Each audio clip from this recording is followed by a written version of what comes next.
There is a big story. The Raitu Bandhu scheme for farmers has been kept on hold in a big setback for Chief Minister KCR.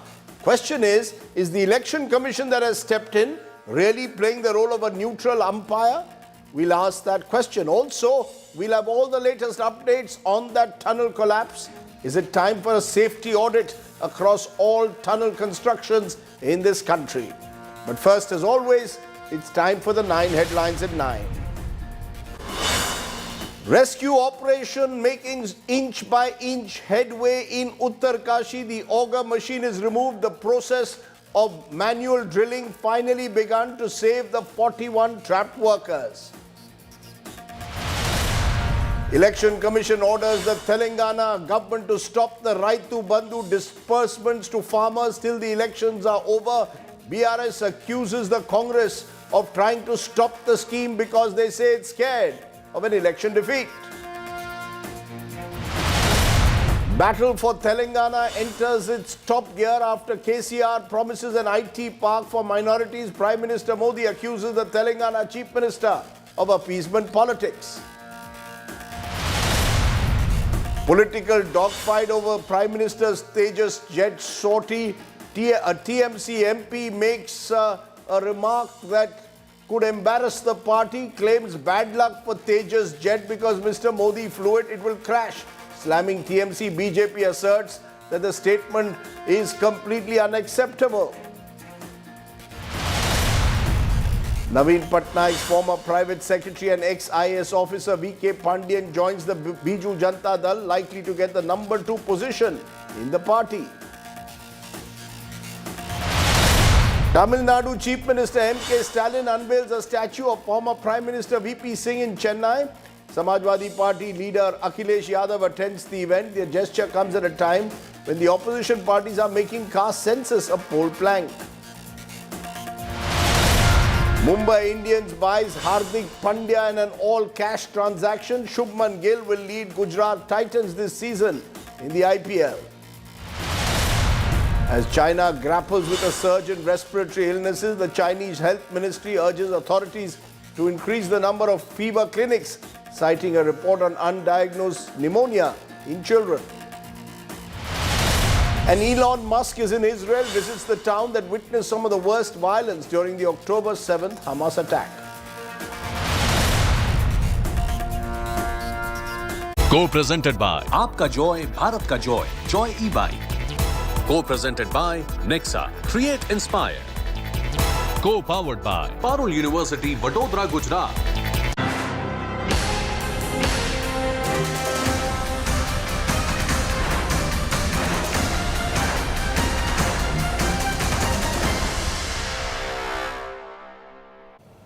Now it's being pitched, of course, as the final battle of 2023, and it has entered its last lap this week. Counting will take place on Sunday, but campaigning will end tomorrow in Telangana, the last of the 5 states to go to the polls. All the parties have fielded their big guns in the last stretch. Chief Minister K. Chandrasekhar Rao, fighting arguably his toughest political battle, is leading from the front for his Bharat Rashtra Samiti. Congress leaders Mallikarjun Kharge, Rahul Gandhi and Priyanka Gandhi Vadra all addressing rallies in Telangana, and Prime Minister Narendra Modi leading the charge for his party with a roadshow through Hyderabad. Now, amidst all of this, there was a setback for K. Chandrasekhar Rao, the Chief Minister, and his Bharat Rashtra Samiti. Today, the Election Commission withdrew the permission given to the Telangana government to disperse financial aid to farmers under the Raitu Bandhu scheme.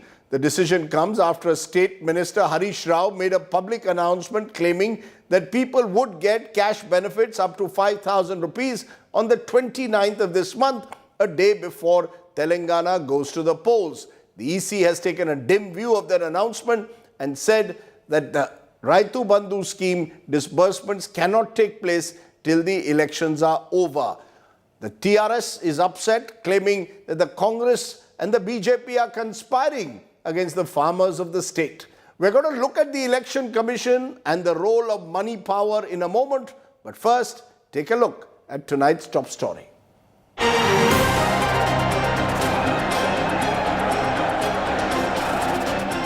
Just 3 days to go for polls.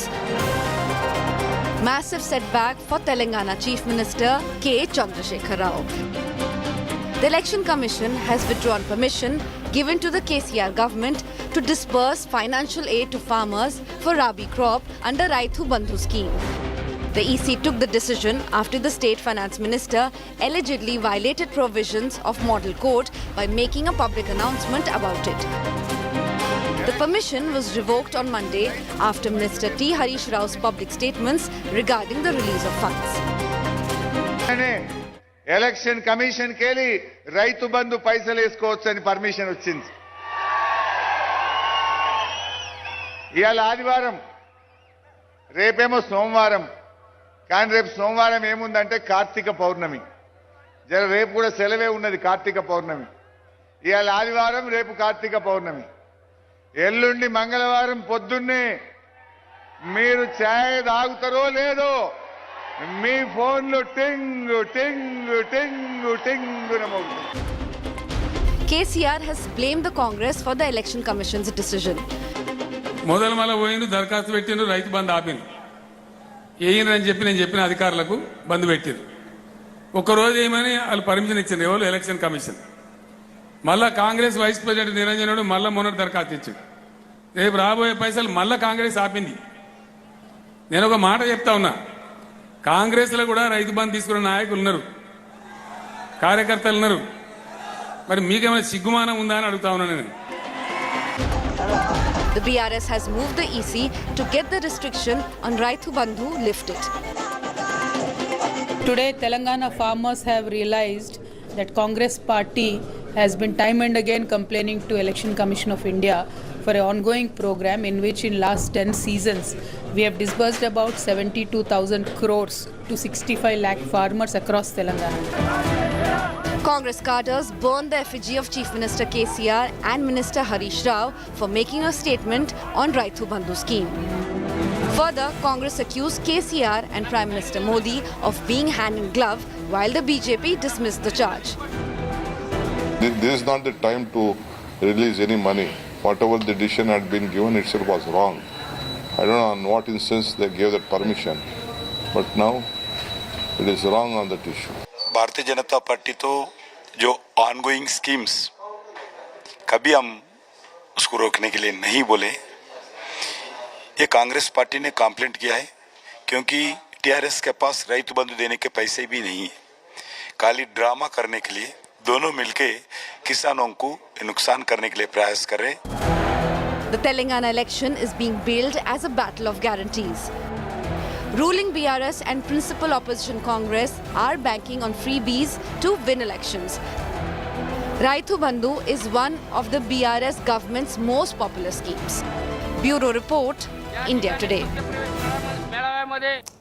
Let's raise the big questions then. Is the Election Commission truly a neutral umpire anymore? Does the EC have different rules for the BJP and its rivals? Are cash handouts ahead of elections to be seen as a bribe? Is money power key to elections in states like Telangana? Now, before I come to the talking point, let's just tell you why I'm raising this. Are there two rules by the Election Commission?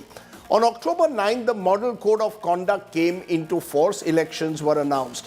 On November 7th, the Shivraj Singh Chauhan BJP government in Madhya Pradesh releases the Ladli Behna payment for women from underprivileged homes. They got their 1,250 rupees even though Madhya Pradesh was going to the polls on the 17th.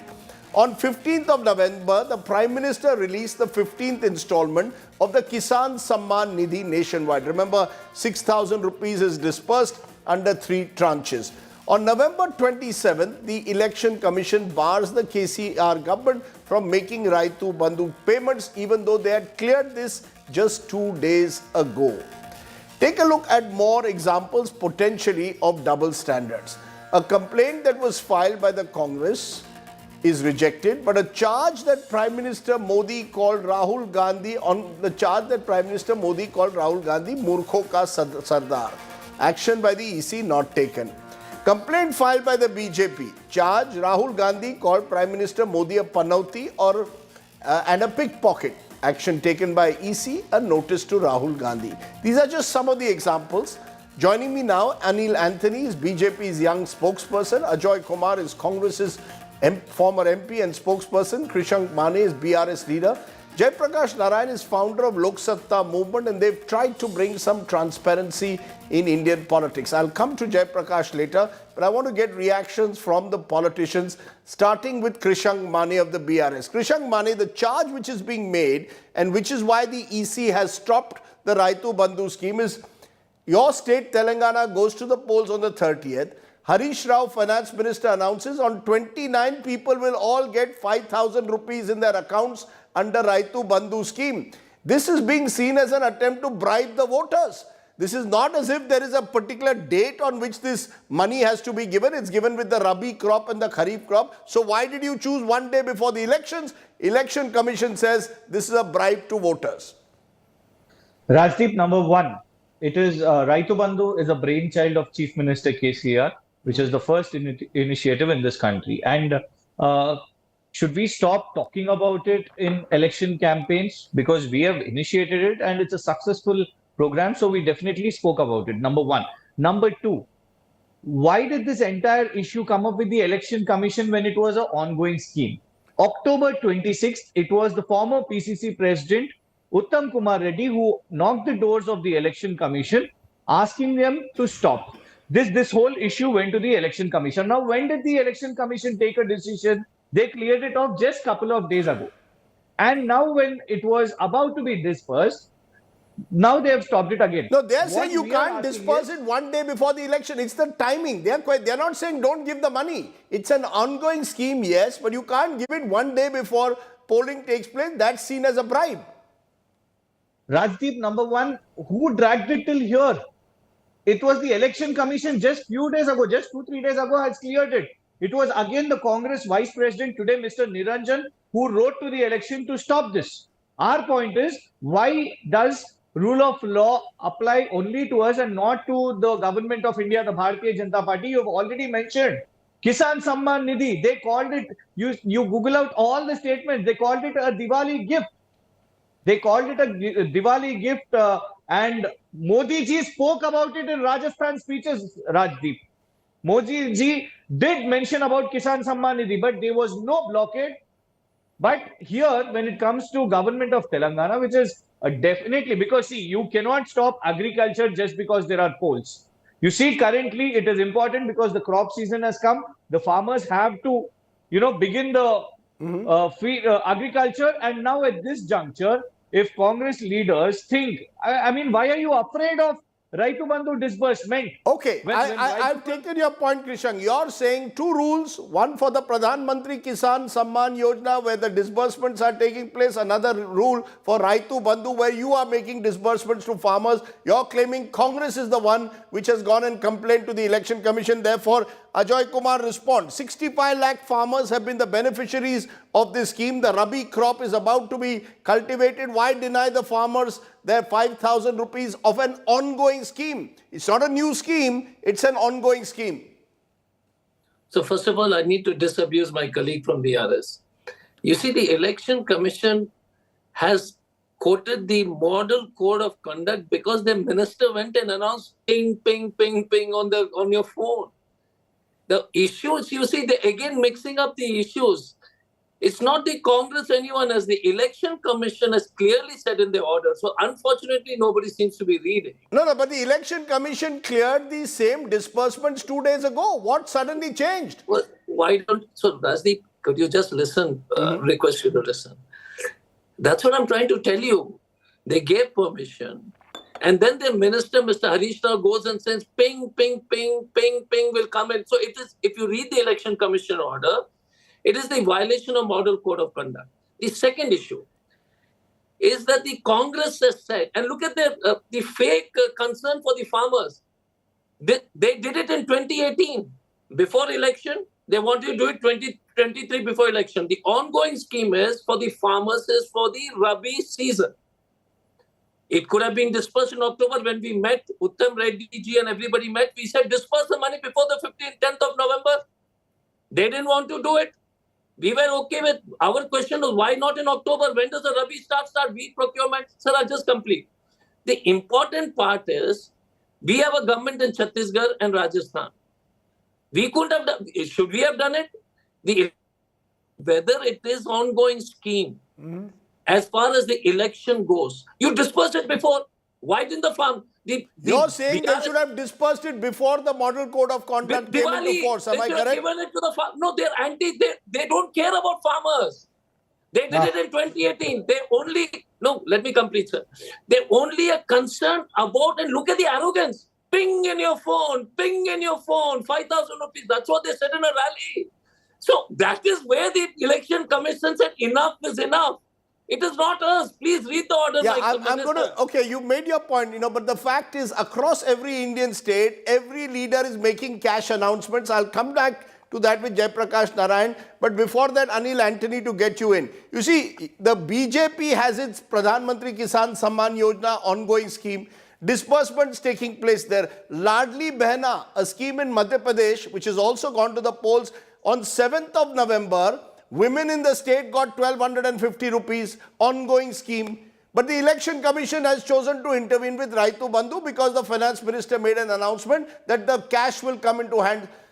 I mean, I fail to understand, are there different rules for the opposition parties like opposition governments and different rules for the ruling party in Delhi?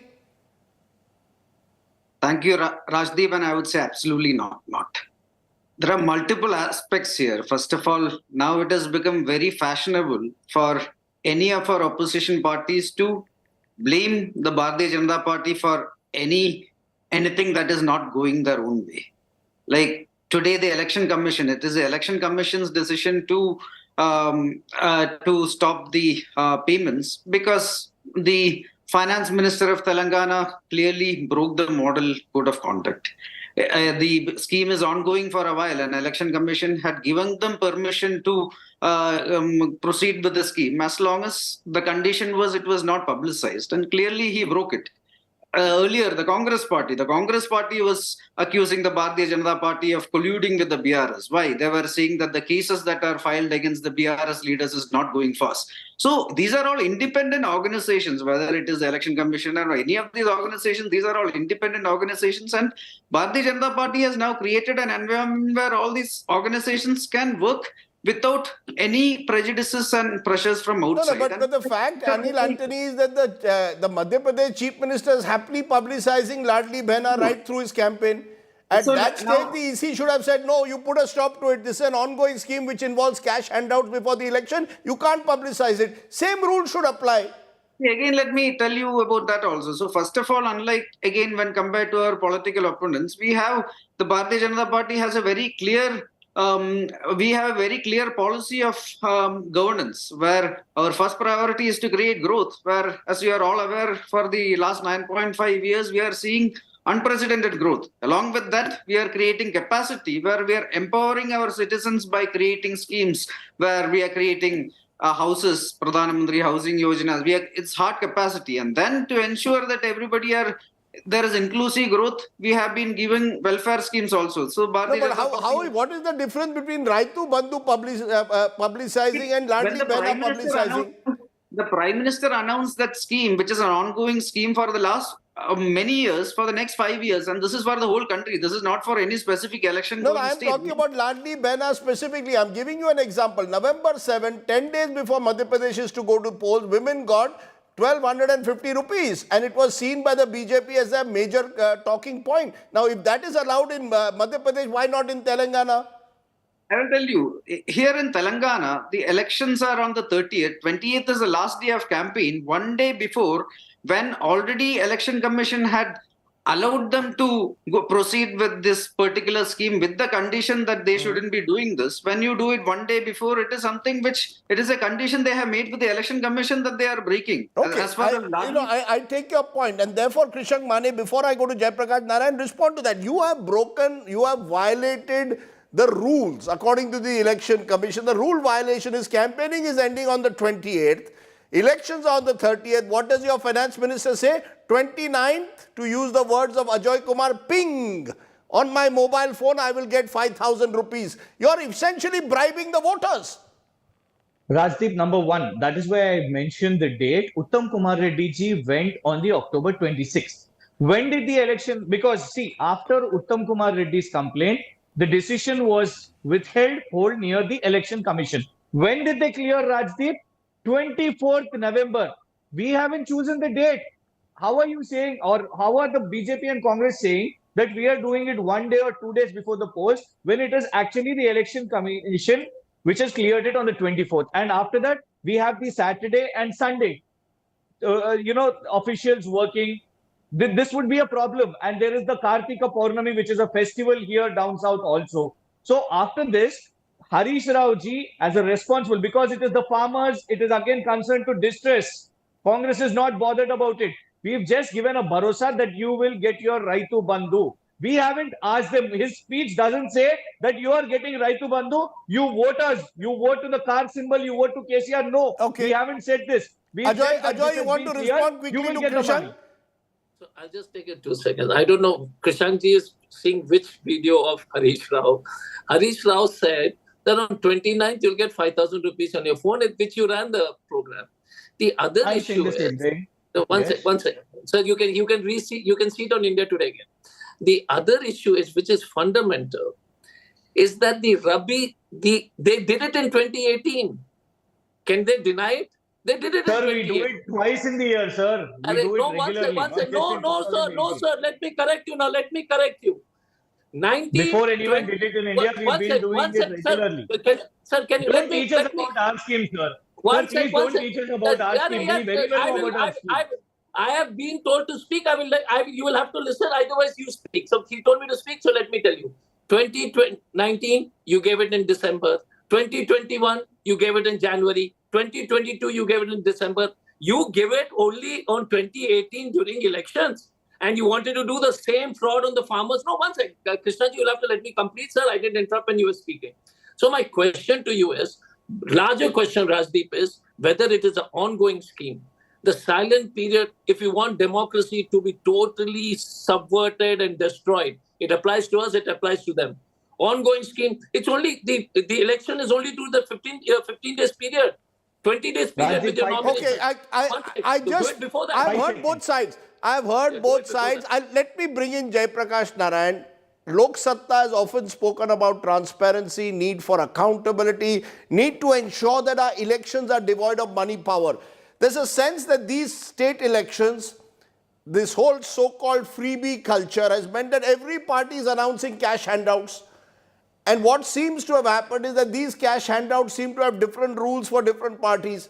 What's your sense? Is this in some way undermining democracy when a party says, day before the polls, 5,000 rupees will come into your account under an ongoing scheme? Thank you, Rajdeep. There are, to my mind, 3 connected issues here. The first is, has the Election Commission overstepped its boundaries? It appears that EC has been inconsistent and arbitrary. I am quite surprised that the order is that you can distribute the money, but it cannot be part of the political discourse during the campaigning. What does it mean? A government that actually does something good, bad, ugly, whatever, it's legitimately done as a public policy, cannot state that in campaigning. What kind of an order is that? And then they cannot promise anything more in the election for the next term if they come to power. While the other parties are free to promise. By definition, it's an arbitrary order. It's not well thought out. The second is, when the Election Commission actually had the jurisdiction, legitimate jurisdiction to actually curb some freebies which are clearly beyond the pale of the Constitution, the Commission failed to do so. Give me an example. 2006, Rajdeep, Tamil Nadu offered color TV. I appealed to the Commission. I told them, ordinarily, Commission has no role in election campaign issues. It's for the people and the political parties. But under what provision of the Constitution is it the role of the government to promote TVs? If you allow color TVs today, tomorrow somebody will say, we'll give you 10 grams of gold. If you allow that day after tomorrow, somebody will say, I'll give you 5 bottles of liquor every month. What is wrong with that? So there is a line, there is a threshold which is being crossed. The Commission failed to act. And now actually one party offered 10 grams of gold as part of the marriage, 1 lakh rupees in cash plus 10 grams of gold. Already it's happening. Tomorrow I'll not be surprised if somebody offers liquor.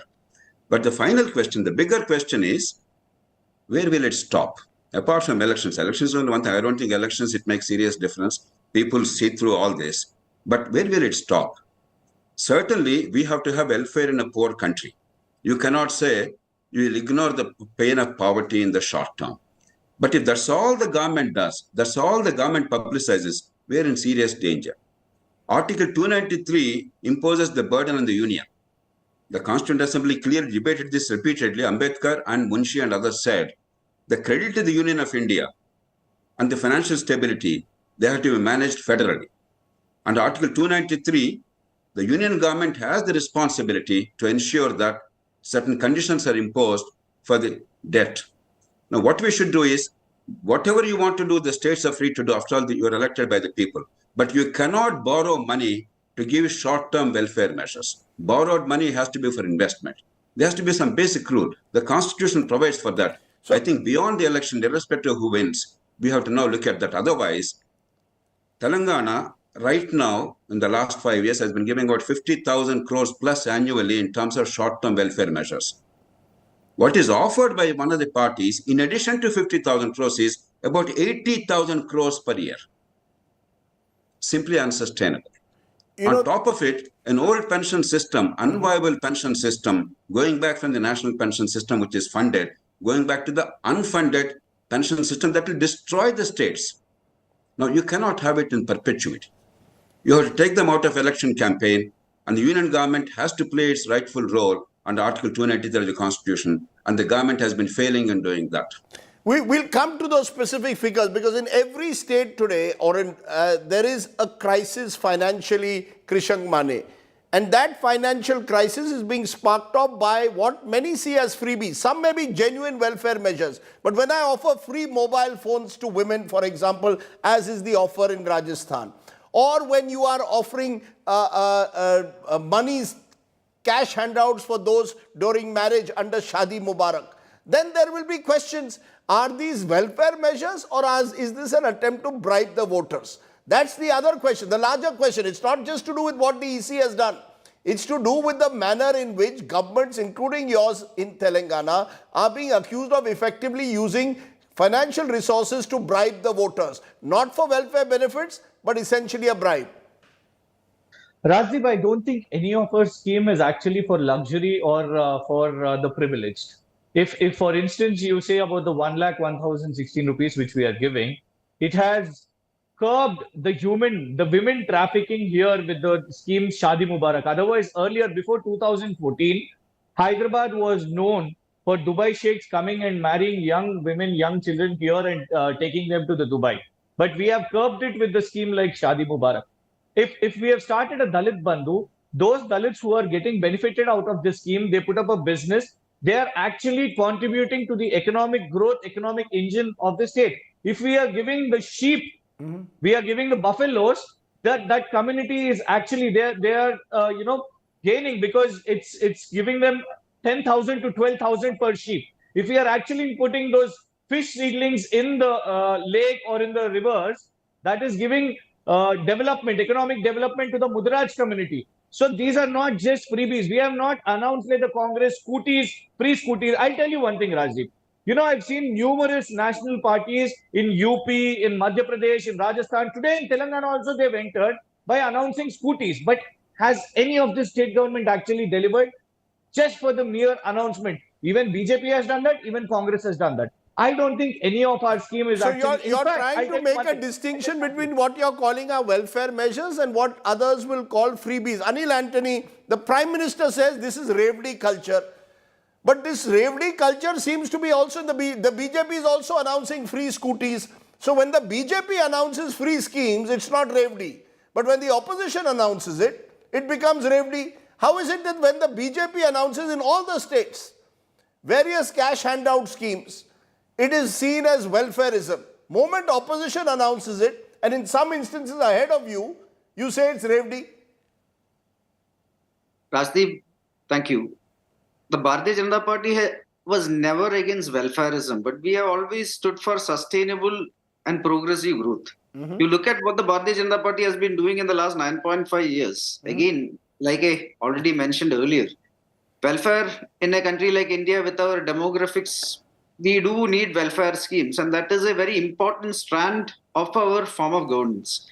But we have been stressing on growth first. You look at the last 9.5 years, every single year India has been one of the fastest growing major economies. But if we are the fastest growing economy, as you say, Anil Antony, why do you need these schemes? My point is, why not accept that there is economic distress?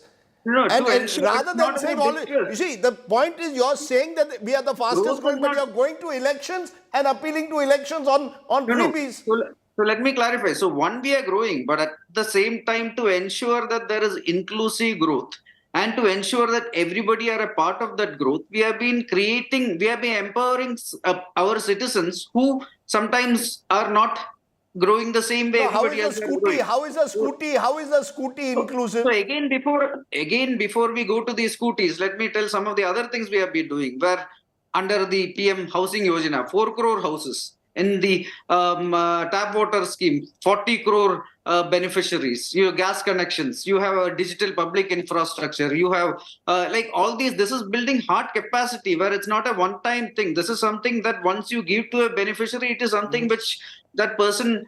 It is with the person, or it is something which the person will be using for a long time. So this is our core focus: growth and creating capacity of empowering people by creating these kind of digital public infrastructure and digital and public infrastructure. Okay. Then along with that, we also have been giving welfare schemes to Is ensure free scooty, I'll ask you again, is a free scooty for you a welfare scheme or a freebie? See, the biggest of our schemes, one of our biggest announcements was one the Honorable Prime Minister made some days back, where 80 crore people will be getting an extension of their free ration scheme.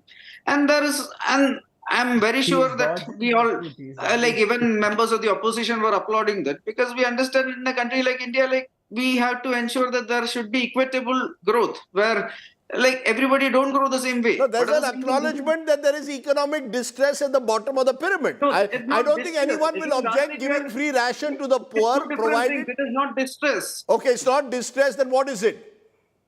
If it is See, not distress, what is it? 80 crore you are saying 80 crore Indians are getting free ration. If 80 Our per crores... capita has been, so we have been the fastest growing economy for the last 9.5 years. Our per capita has been increasing also, means average Then why growth do I of- need to give 80 crore Indians free ration? Because everybody don't grow the same way. Like Okay. So there's an acknowledgement of inequalities, but you know... that happens across the world. Okay, So agreed. this is I'm going not to saying... answer debate. I Where is inequality? Sir, I asked you about free scooties. You've gone to everything else but free scooties, Mr. Antony. You're not answering me whether free inequalities scooties exist are a everywhere, freebie as or a long as- welfare benefit.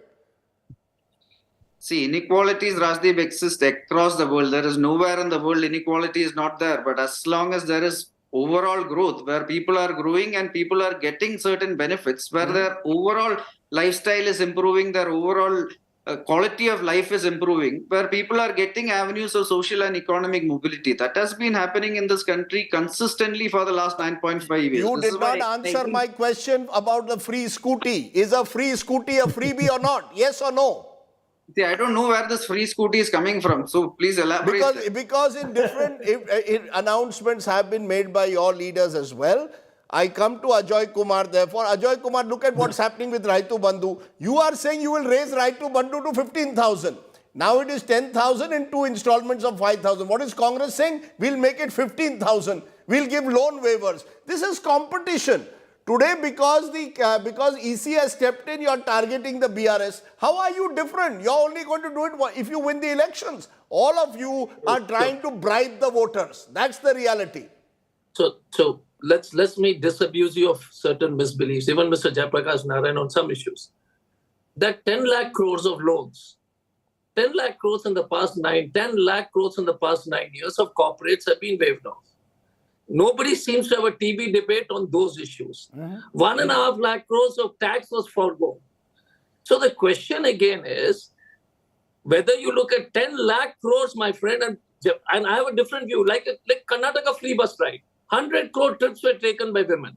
100 crores. And the revenue of the KSRTC has increased. My question to you is, what does a poor family do when they have the 5,000 rupees additional? They spend it on children's education. And Anil was telling about the economy growing. The fact is that the UPA average growth was 8.5%, but we shouldn't get into a debate like that. 25 crores went out of poverty. But the important part is, if 80 crore people need ration to survive, then that's a very strange economic growth. But the most important part is that the state governments have to find a way out. How are you finding a way out if you are blaming the TRS government for the Raitu Bandhu scheme leading to bankruptcy of the exchequer, but you are saying I will increase the amount under Raitu Bandhu? Why not accept Raitu Bandhu is actually a good scheme, except that it is helping the farmers? No, one sec. Nobody in Congress has said Raitu Bandhu. I don't know where you got this misconception that we said it is bankrupting. So don't please disabuse yourself again of that that wrong fact. We never said the Raitu Bandhu. You have said that KCR's government is bankrupting the exchequer. One sec. So yeah, now let's come to that. Kaleswaram, 1.5 lakh crores. So we said that Telangana was a zero debt state. It has got 5,30,000 crore debt on its head because of misgovernance. Am I wrong in that? The facts are correct. The issue is, one sec, sir, let me complete. I don't interrupt, sir. My 5 lakh, when Telangana was formed, it had zero debt, Rajdeep. It's got 5,30,000. They have not paid 52,000 crores of electricity bill. They have not paid 52. If somebody said 60,000, I need to check that number. But last I remember, 52,000 crore of electricity bill was pending. Is that not making the state bankrupt? Definitely. And it's not Raitu Bandhu which is troubling them. It is the sheer incompetence which is troubling them, or corruption is troubling them. Okay, let me just bring in Jaiprakash Narayan to conclude this. Jaiprakash Narayan, as you said, you're worried about the impact, the financial drain this competition is having over various schemes. We moved from the role of the EC to the financial implications of these various schemes. Should we therefore make a distinction between benefits that will actually improve the lot of people like Raitu Bandhu, possibly with farmers, and should we look at free mobiles and free scooties that are being offered as examples, or color TV, as you mentioned, as clear bribes? Rajdeep, you're absolutely right. In a democracy as poor as India, it's impossible not to have short-term welfare measures. Even rich countries do that. You can't sustain democracy, you can't bring society together unless there is some kind of mitigation of poverty. But in what form and to what extent? These are two central questions. Take loan waiver as an example. All my life I worked in the farm sector. Everybody in Telugu states and some southern states, they all know about my credentials. But loan waiver is a terrible way of doing it. 70% of the loans of farmers are not in the organized sector. They're informal loans. So only 30%. And among them, those who repay, they don't get anything. That means you're basically saying if you repay, you're a useless fellow. You're not a smart fellow. If you don't repay, you get the benefit. Now, it's killing the culture. What's important is adequacy and timeliness of the credit with low interest rate. For that, interest subsidies are available. So there is a way of helping farmers. We are helping exactly the wrong way to get short-term political gains. And the larger question is, unless there is a balance between short-term welfare measures and long-term economic growth, this country will be in deep danger. I plead with all political parties with great respect. I never abused political parties. I believe politics is a noble endeavor. I know they have a very difficult task and a thankless task of uniting society and addressing the aspirations of the poor, but there has to be some long-term responsibility. If you simply keep on borrowing for short-term, right now, Rajdeep, Indian states, all states, I'm giving you the average, and the specific states, they vary from state to state. If you take the salaries, pensions, and interest burden alone, without spending a rupee for the people, the average now is 120% of the own revenues of the states. And about 75% of the total revenues, including Government of India transfers. And that amount is going to increase within the next 15 years to 220% of the own revenues, and about 120, 130% of the total revenues. We are getting into an unsustainable position. And on top of it, not only extraordinary, short-term welfare measures, tomorrow they can be withdrawn. After all, they go into the poor people, large number of them, small amounts per capita. You can withdraw them as poverty declines. Maybe you can actually reduce the burden on the exchequer. And any future government can restructure it, and you're anyway funding it today. But unfunded old pension system for 3% of the population, a settled issue 19 years ago by Vajpayee government and Manmohan Singh government. State after state, you offer to benefit 3% of the people at the cost of 97% with unfunded pension, with mounting pension burden, with what is called wage index linkage. And therefore, people who retired with 40,000 rupees salary are now getting 1,60,000 rupees. You want to perpetuate that and transfer the burden to the future and guarantee destruction of the states and the union. Okay. What kind of responsibility is that? I think that's a You very have to talk sobering. about that. You That's a- cannot simply allow the future of India to be completely destroyed, not even mortgaged, at the altar of temporary electoral gain. I understand the pain of politics. Some balance, for heaven's sake, some balance. That's all I'm pleading. Okay, I think that's a sobering note for our three political representatives from the three parties of Kerala. Do not mortgage the future for short-term gains at election time. Raitu Bandhu, by all accounts, has been a beneficial scheme. It unfortunately excludes tenants and agriculture labor, and they too are the ones who really need the benefit at times of cash incomes. For now, I appreciate my guest joining me here on the news today. Let me turn from there to my other big story today, and it comes from Uttarkashi, where concerns continue to mount among workers trapped in Uttarkashi's Silkyara highway tunnel now for 2 weeks. On Monday, rescuers have begun drilling vertically into a hill above the tunnel, reaching a depth of nearly 30 meters in a bid to safely rescue the workers. Here's tonight's detailed report.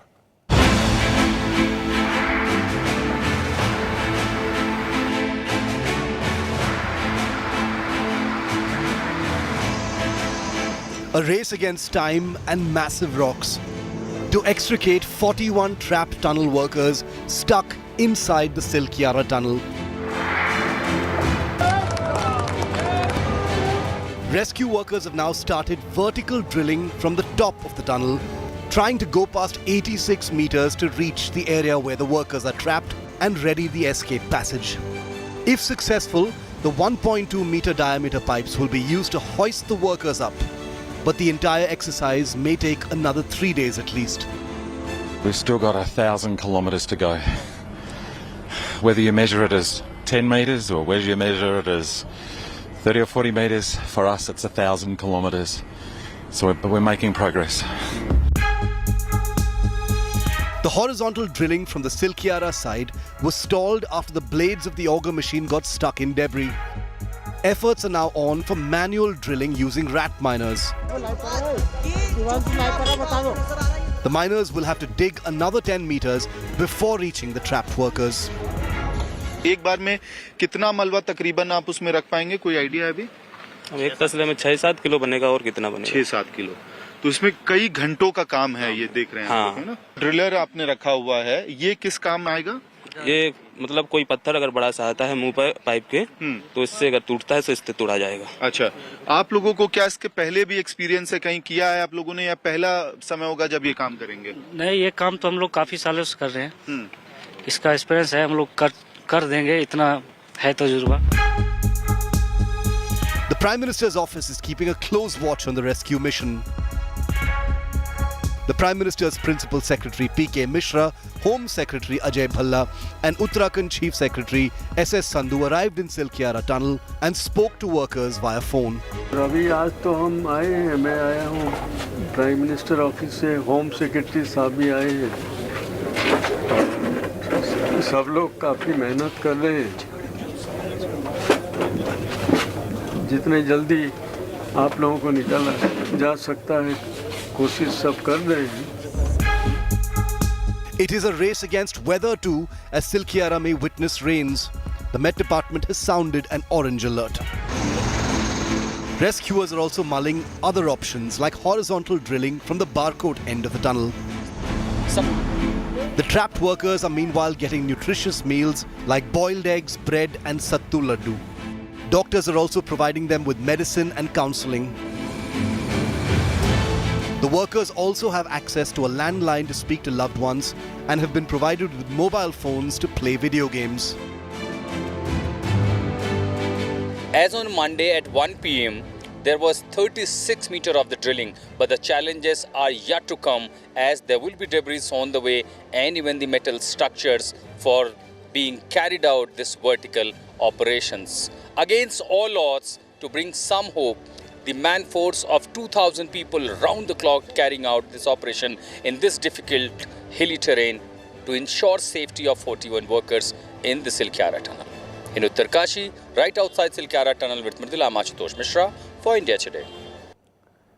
And joining me now are Raghav Chandar, former chairman of the National Highways Authority of India. Professor C.S. Dubey, geologist, has been tracking this issue for us. But I want to come to Mr. Chandra, because there's now the demand of a safety audit of all tunnels. The NHAI is doing a lot of tunneling across the country. Do you believe there's time for a safety audit now? Yes, absolutely. It's absolutely imperative that all possible safeguard measures should be taken to ensure that such a mishap or a casualty does not recur. Because despite the best efforts, anything like this should be prevented, and there is no scope for further mistakes, and there is need to ensure that there is no expediency in the construction of these tunnels, because sometimes contractors have a tendency to cut corners and to take the softer options, whereas very detailed and very, very diligent effort needs to be put in to ensure that there is absolutely foolproof and fail-safe tunneling work, because this is really very fragile, and it is there is no scope for mistakes in tunneling, because you're actually burrowing into the bosom of Mother Nature and you're lacerating it, and therefore every safety precaution has to be taken, not kilometer by kilometer, but I would say meter by meter or centimeter by centimeter. But did it require something like this tragic to happen in Uttarkashi for the NHAI to wake up to this reality of the need for constant supervision and safety audits? This is has to be built into the natural and to the standard operating procedure of all work that is done on the mountains and anywhere else for that matter. This could have occurred anywhere else as well, but it's particularly so that it's happened in the mountainous areas, and it's so tragic. So there is need for absolutely constant attention, and but why did it not happen, sir, with due regard, why has it not happened so far? Why has it not happened so far? Why did it require something like what's happened in Silkyara for us to wake up to this reality? Rajdeep, we shouldn't really be talking about what's and why it's happened. Perhaps once these workers are rescued, we can talk about it. And it's more important to pray for their recovery and restoration. But going forward, we must prepare that and we must build in SOPs to ensure that such a thing does not recur ever again. And because we are going to be doing a lot of tunneling in India, we are already doing the Zedmole tunnel, we are doing the Zojila Pass, Chanani Nashri has already been done. These are all 9, 10, 15-kilometer tunnels, and very dangerous and very deep tunnels. So it's being done, but there is constant need for a lot of attention, a lot of hard work, a lot of diligence, because there are so many factors when you're burrowing into the mountain. It's like practically like removing a column from a high-rise building. So that much more protective measures and support systems need to be built in to doing it, and I'm glad that that wake-up call has come, and everybody is going to take this more seriously, both in terms of ensuring that there is no expediency or no pride in boasting that we are doing so many kilometers or that we are doing so many meters of tunneling per day, but to take effective precautionary measures to ensure that we do it with high quality and in the correct possible way. So let me get a final word, because we have limited time today, from Professor Dubey. The mountainous region in particular, as Mr. Chandra explained, is even more vulnerable to potential dangers. Do you believe that that needs to be looked at specifically in any future safety audit? It definitely needs to have a safety audit, because the engineers, when they prepare the tunnel, they generally find out the shortest way. And when you say the shortest way, they want to show that we have cut off 1.5 hours or 2 hours of the roadway to Kedarnath or somewhere like that. But in that way, they forget the real-time safety audit measures, especially when looking into the rocks and the geology of the area, especially the structures of the area. This is a right time where geologists, geotechnical and engineer work together and see that this kind of things doesn't happen, because most of the things which happen is for short-term, shortcut things. Okay, as I said, our thoughts and prayers are with the families and with the laborers. If you recall, I'll bring you back, Professor Dubey, on another day, because we've got lots of time in the days ahead where we will discuss these issues threadbare, and I appreciate both of you joining me.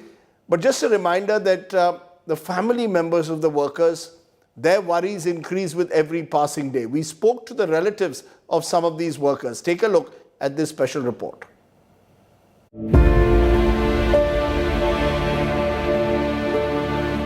Ankit Kumar's wife breaks into tears while sharing her concerns about the well-being of worker trapped in Uttarkashi tunnel since November 12th. She says her daughter keeps asking when her father will return home. All she can say is soon.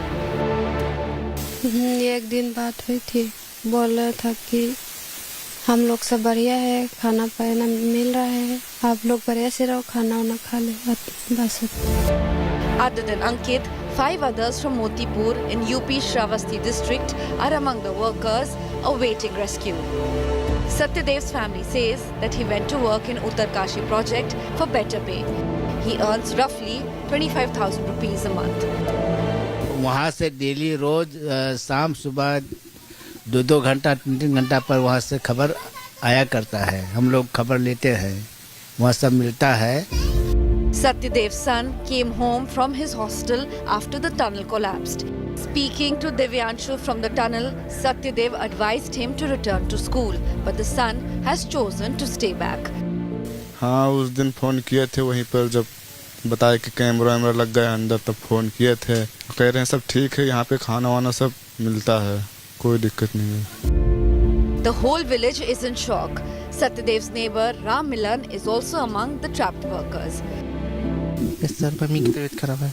कब से तबीयत खराब हो? 12 तारीख से. चिंता मत करना, मैं ठीक हूँ. यही बोलना चाहती हूँ. As rescue teams work on 2 safe passages in Uttarkashi, the families of trapped workers are hoping that they will get good news from Silkyara soon. With Santosh Kumar, Bureau Report, India Today. Let's take a break at this point. When we return, our good news today story comes from Gurez in Jammu and Kashmir. We'll tell you more on that. You're watching the news today. News without the noise.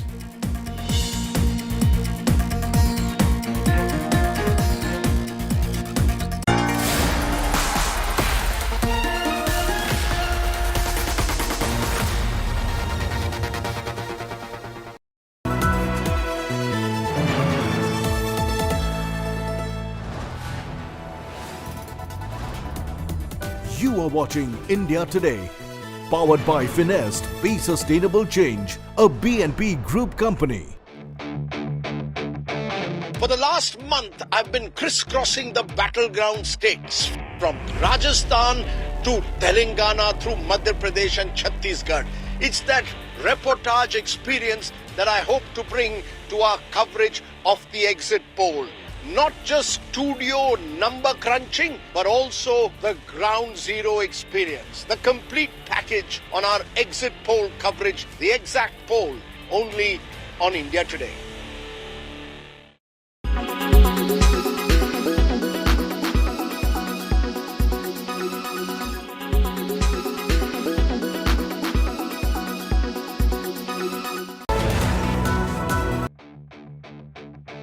For the last month, I've been crisscrossing the battleground states from Rajasthan to Telangana through Madhya Pradesh and Chhattisgarh.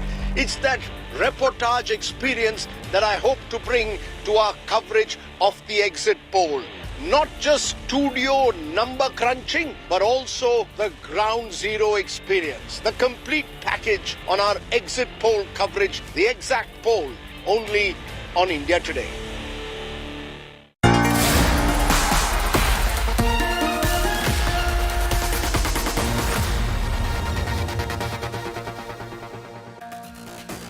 To our good news story, in a historic first, North Kashmir's Gurez Valley in Bandipora district was connected to an electric grid on Sunday.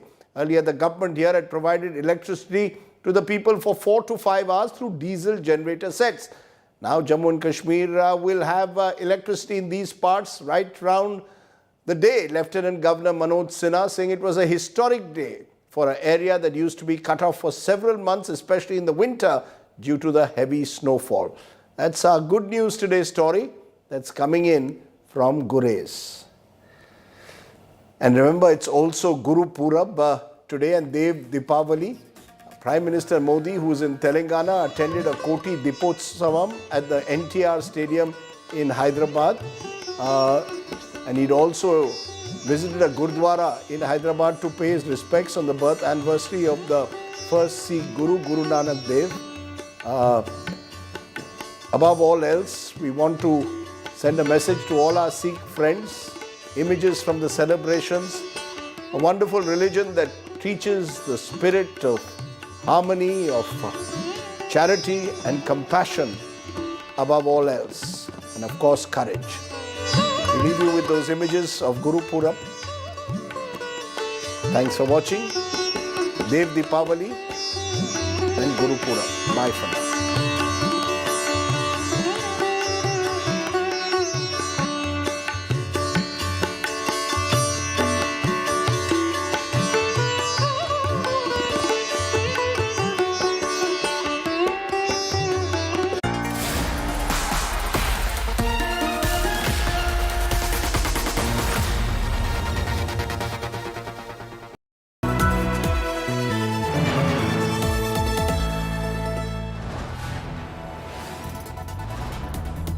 You are watching India Today, powered by Finest, Be Sustainable Change, a BNP Group company.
For the last month, I've been crisscrossing the battleground states from Rajasthan to Telangana through Madhya Pradesh and Chhattisgarh.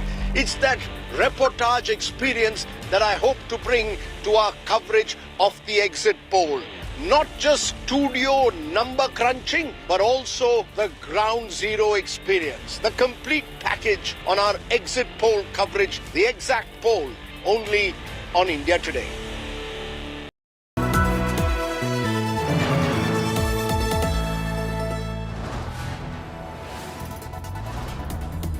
You are watching India Today, powered by Finest, Be Sustainable Change, a BNP Group company.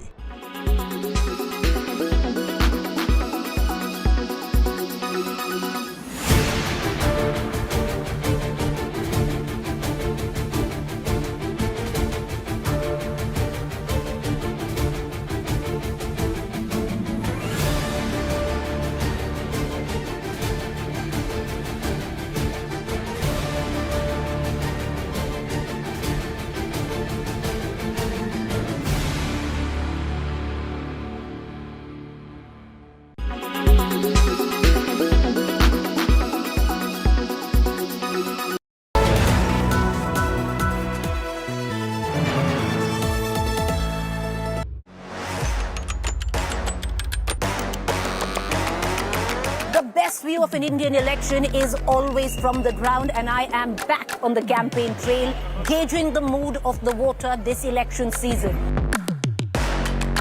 Join me, Preeti Chaudhary, as I come together with the #1 election team in the country, where we'll bring to you the most in-depth ground reports, the sharpest analysis, and the most accurate numbers on exit poll day, 30th November.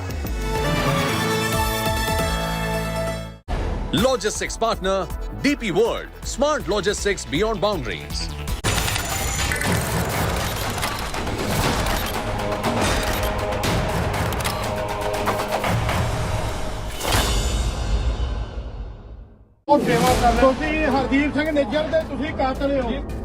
Shameful heckling of India's ambassador to the United States of America.